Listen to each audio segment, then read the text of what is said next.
We now have a follow-up to the Target 12 Investigators exclusive, The Forgotten. An overgrown historic mass grave in Cranston with nearly 600 bodies is being cleaned up and landscaped so people can come and pay their respects. This comes months after we helped a local woman uncover that her relative was one of those bodies that was dug up and reburied in a mass grave. Target 12 investigator Tolly Taylor was with her when, for the first time, she saw where her relative is buried. Tolly joins us now with the new details. Documents show the man Maria DeGrasse calls her family hero, an immigrant who made his mark on Rhode Island history, was dug up with hundreds of others and then reburied in a mass grave in 1975.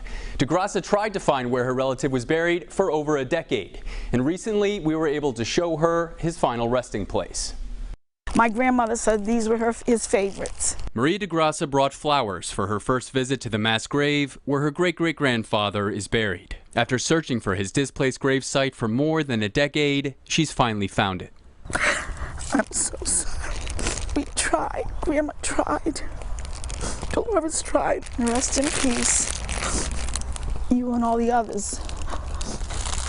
This is the first time I've seen this. Wow. When DeGrasse came to Target 12 in the fall with questions about where her relative Antonio Coelho was buried, it led to the discovery of a highway graveyard and this mass burial site.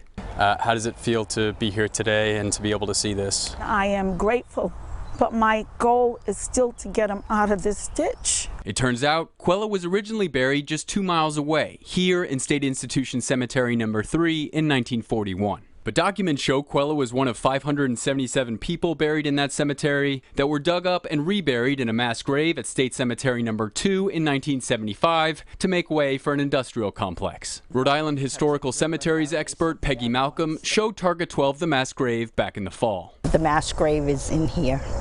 The mass grave is in here. Mm-hmm. And recently came back. If you have your way, the ideal, this would be grass. This would be grass to be just like that. The Patuxent River Authority has spent the past month or so clearing trees and vegetation. Lift that up so you can actually see it. Put the signs from the front back here and make it a real cemetery. Make it State Institution Cemetery No. 3. Yes, because that's what it is. Right. And nobody knows that.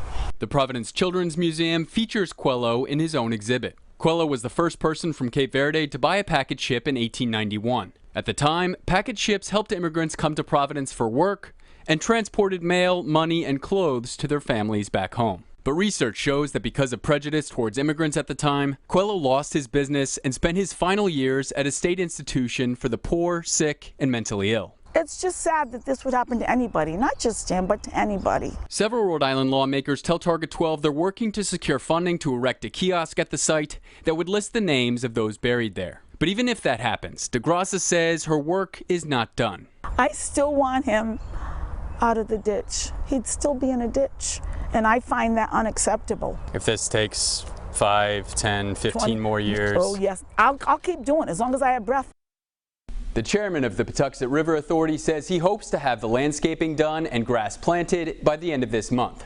With the Target 12 investigators, I'm Tolly Taylor, 12 News.